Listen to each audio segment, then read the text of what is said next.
तो आज का हमारा जो टॉपिक है वो है ये कुछ टॉपिक्स हैं जो आपके उसमें लैब मैनुअल्स में नहीं हैं, लेकिन आपके कोर्स आउटलाइन में टॉपिक्स हैं। और ये हम लोग कुछ इसमें कमांड्स भी हैं, लेकिन ज़्यादा जो है ये थ्योरी वाले क्वेश्चंस हैं और जो है ना आपको वाइवा के लिहाज से ये पूछे जा सकते हैं। तो आप अगर इनको डिटेल से ज़रा अच्छे तरीके से अच्छा जी। इससे पहले हम लोगों ने जो लैब के मैनुअल्स किए थे उनमें हम लोगों ने पढ़ा था फाइल सिस्टम पढ़ा था, उसकी हायरार्की पढ़ी थी हम लोगों ने लिनक्स फाइल सिस्टम की, जो कि ये थी। और इसकी कुछ हम लोगों ने जो है ना जो कॉमन डायरेक्टरीज हैं उनके बारे में भी पढ़ा था। अच्छा, अब जो हम लोगों ने करना है उसमें है कि जो हमारी स्टोरेज डिवाइसेस होती हैं, हार्ड डिस्क होती है या तो एसएसडी होती है, जो भी स्टोरेज डिवाइसेस होती हैं उनमें अलग-अलग से ब्लॉक्स बने होते हैं, जिन ब्लॉक्स में हमारा डाटा और बाकी सारा कुछ सेव किया जाता है। तो जो सबसे पहला ब्लॉक होता है वो बेसिकली हमारा जो है वो बूटिंग ब्लॉक होता है। तो बूटस्ट्रैप प्रोग्राम हम लोगों ने पहले भी पढ़ा था कि बूटस्ट्रैप प्रोग्राम बेसिकली हमारा एक स्टार्टअप प्रोग्राम होता है जो कि ऑपरेटिंग सिस्टम को लोड करने के लिए यूज़ होता है। ठीक है, तो जो हमारा बूट ब्लॉक होता है ना, बूट ब्लॉक में बेसिकली हमारा ये बूटिंग का सारा जो सॉफ्टवेयर होता है वही इस बूट ब्लॉक के अंदर पड़ा हुआ होता है। ठीक है, और जब फिर हम लोग सिस्टम को रन करते हैं तो हमारा जो ये बूट ब्लॉक के अंदर ये बूटस्ट्रैप जो प्रोग्राम होता है वो रैम के अंदर लोड हो जाता है। और उसके बाद फिर हमारे जो है दूसरे जो हार्डवेयर डिवाइसेस जो साथ उसके साथ अटैच हैं उनकी डिवाइस ड्राइवर्स वगैरह इंस्टॉल्स होते हैं, हमारा सिस्टम जो है वो प्रॉपर जो है ना चलना स्टार्ट हो जाता है। देन हमारा जो सेकंड होता है वो होता है इनोड ब्लॉक। इनोड ब्लॉक में बेसिकली हमारा मेटा डाटा होता है फाइल्स के बारे में। मेटा डाटा से मुराद ये है कि फाइल्स के एट्रीब्यूट्स होते हैं, उसमें फाइल का नाम क्या है, फाइल का साइज़ क्या है, फाइल की टाइप कौन सी है, ठीक है, और उसको कौन कौन सी उसके पास फाइल के पास परमिशंस हैं। ठीक है, ये हमारा इनोड ब्लॉक होता है।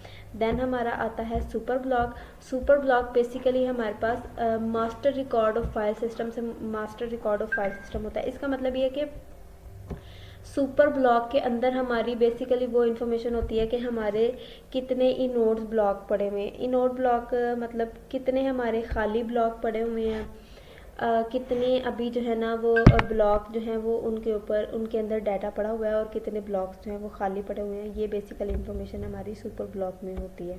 ठीक है, अच्छा, नेक्स्ट हमारा और फोर्थ लास्ट वाला ब्लॉक हमारे पास डाटा ब्लॉक होता है। डाटा ब्लॉक उसके नाम से शो कर रहा है कि फाइल का जो एक्चुअल कंटेंट होगा, जो इनसाइड दी फाइल हम लोगों ने लिखा हुआ है, जो इनसाइड दी फाइल हमारा डाटा है वो बेसिकली हमारे डाटा ब्लॉक के अंदर सेव होता है। ठीक है, तो टोटल हमारे पास 4 ब्लॉक्स होते हैं और उनकी ये कुछ समरी जो है ना ये यहाँ पे लिखी हुई है। एक ब्लॉक होता है हमारा बूट ब्लॉक होता है, इनोड ब्लॉक होता है, सुपर ब्लॉक होता है और डाटा ब्लॉक होता है। और इनकी सारी ये डिटेल भी लिखी हुई है कि इन ब्लॉक्स के अंदर हमारा कौन कौन सा डाटा सेव होता है। ठीक है, नेक्स्ट आपका जो टॉपिक है वो है माउंटिंग।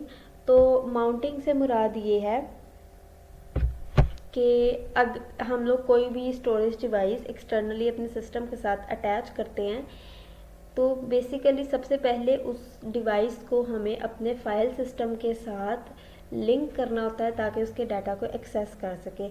और इस लिंकिंग को ही हम लोग माउंटिंग कहते हैं कि अपनी जो भी हम लोग स्टोरेज डिवाइस एक्सटर्नली अपने सिस्टम के साथ अटैच कर रहे हैं उसको जो है अपने फाइल सिस्टम के साथ लिंक करें।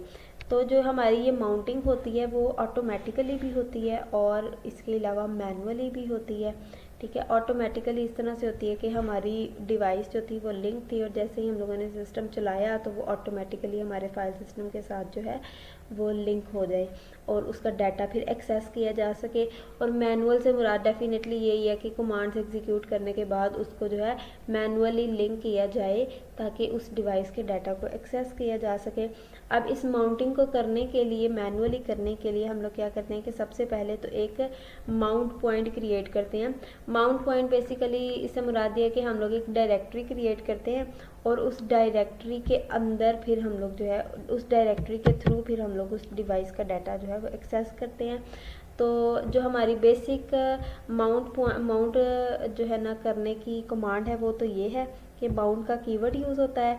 देन हमारे पास यहाँ पे कुछ ऑप्शन, हमारी मर्ज़ी है कि हम लोग यहाँ पे कोई ऑप्शन लगाएं। ऑप्शन में हमारे पास आ जाता है कि हम लोग जो है उस डिवाइस के जो डाटा है, उसका कंटेंट है, उसको सिर्फ रीड करना चाहते हैं या राइट करना चाहते हैं या रीड राइट दोनों करना चाहते हैं। ठीक है, it's up to you. Then हमारा है डिवाइस का नेम आएगा, जो भी हम लोग डिवाइस माउंट करना चाह रहे हैं, और लास्ट पे हमारा माउंट पॉइंट आएगा, यानी कि वो उस डायरेक्टरी का नाम आएगा जिसके साथ हम लोग उस डिवाइस को लिंक करना चाह रहे हैं। ठीक है, तो सबसे पहले तो ये माउंट पॉइंट क्रिएट करना आना चाहिए। तो माउंट पॉइंट क्रिएट करने की हमारी जो है वो कमांड ये है कि सुपर यूज़, इसका मतलब होता है सुपर यूज़र डू। MKDIR का मतलब है कि मेक डायरेक्टरी। ये MNT / और MNT ये जो है कीवर्ड हमारे पास ये यूज़ होता है माउंट पॉइंट क्रिएट करने के लिए। देन हमारे पास उस माउंट पॉइंट का नाम जो भी हम लोग रखना चाहते हैं। ठीक है, और देन हमारे पास ये है एक्चुअल माउंट करने की कमांड के super user do, then mount का कीवर्ड, देन जो है डिवाइस का नाम यानी कि SDBA1 dev SDBA1 ये हमारे पास डिवाइस है, और माउंट USB ये है माउंट पॉइंट जो हम लोगों ने यहाँ पे क्रिएट किया। ठीक है, फिर चेक करने के लिए कि हमारी डिवाइस माउंट हुई है या नहीं, उसके लिए हम लोग df-h ये वाली कमांड यूज़ करते हैं। अब अनमाउंटिंग जो है वो माउंटिंग के बिल्कुल ऑपोजिट सिनेरियो है इसका, कि माउंटिंग का मतलब है कि उसको अटैच करना जो है स्टोरेज डिवाइस को अपने फाइल सिस्टम के साथ, और अनमाउंटिंग का मतलब है कि उसको डीअटैच करना ताकि उसके डाटा को एक्सेस फिर नहीं किया जा सकेगा। और इसकी जो कमांड है वो भी बिल्कुल उसी तरह ही है कि सूडो अनमाउंट के लिए हम लोग यू माउंट का कीवर्ड यूज़ करते हैं, देन वो वाली डिवाइस जिसको अनमाउंट हम लोग करना चाह रहे हैं। ठीक है, अच्छा, उसके बाद आपकी ये कुछ कमांड्स हैं जो आपके उसके अंदर स्पेसिफिक कोर्स आउटलाइन में की गई हैं।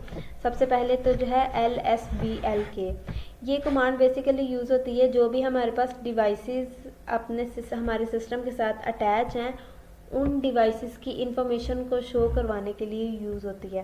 ठीक है, मतलब लिस्ट की फॉर्म में। इसका मतलब भी यही होता है LSBLK यानी कि लिस्ट ब्लॉक फाइल्स। अगर हम लोग इसका मैन पेज देखें, अगर आपको किसी कीवर्ड की समझ नहीं आती है तो आप लोग उसका मैन पेज देख सकते हैं, जिससे आपको आइडिया हो जाएगा कि वो क्या कर रही है। तो इस मैन पेज खोलने के लिए हम लोग लिखेंगे मैन LSBLK। ठीक है, अगर हम लोग एंटर प्रेस करते हैं तो ये हमारे पास खुल जाएगा। उसके डिस्क्रिप्शन में लिखा हुआ है कि LSBLK list information about all available और स्पेसिफाइड ब्लॉक डिवाइसेस। ठीक है, कि जितनी भी ब्लॉक डिवाइसेस हमारे सिस्टम के साथ अटैच हैं उनकी इंफॉर्मेशन को शो करवाती है ये LSBLK कमांड। ठीक है, अब अगर हम लोग यहाँ से Q को प्रेस करते हैं तो हम लोग दोबारा से टर्मिनल पे आ जाएंगे और हम लोग LSBLK कमांड सिंपली इसको एग्जीक्यूट करके देखते हैं। तो ये हमारे पास बेसिकली ये सारी डिवाइसेस के नाम शो हो गए हैं जो हमारे सिस्टम के साथ अटैच है। मेजर, मिनिमम, यानी कि मेजर कितने नंबर्स इस डिवाइस को दिए गए हैं सिस्टम की तरफ से, और मिनिमम कितने नंबर्स इस डिवाइस को दिए गए हैं। RM का मतलब है कि रिमूवेबल है या नहीं। अगर तो इसकी वैल्यू 1 है, दैट मीन्स कि ये डिवाइस जो है ये जिसका नाम SR0 है, ये डिवाइस रिमूवेबल है। और अगर RM की वैल्यू 0 है तो इसका मतलब है कि ये डिवाइसेस रिमूवेबल नहीं है, ये फिक्स्ड है। ठीक है, देन ये आपके पास साइजेस दिए गए हैं, साइज हर डिवाइस का अपना अपना साइज प्रोवाइड किया गया है। आगे है RO का मतलब है कि रीड ओनली। अगर तो RO की वैल्यू 1 होती है तो इसका मतलब होता है कि इस डिवाइस को, पर्टिकुलर डिवाइस को सिर्फ रीड किया जा सकता है, और अगर इसकी वैल्यू 0 होती है तो इसका मतलब होता है कि इस डिवाइस को रीड भी किया जा सकता है और राइट भी किया जा सकता है।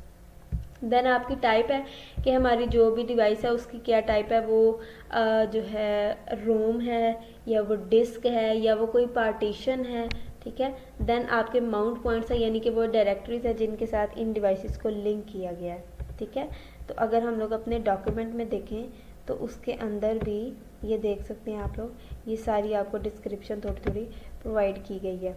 ठीक है, अच्छा, अब नेक्स्ट आपकी जो है कमांड है BLKID, that means block ID। ठीक है, तो ये बेसिकली जो भी हमारा ब्लॉक डिवाइस है उसकी ID को और उसके फाइल सिस्टम को देखने के लिए यूज़ होती है। फाइल सिस्टम के बारे में हम लोग नेक्स्ट जो है ना उसमें पढ़ेंगे पेज में।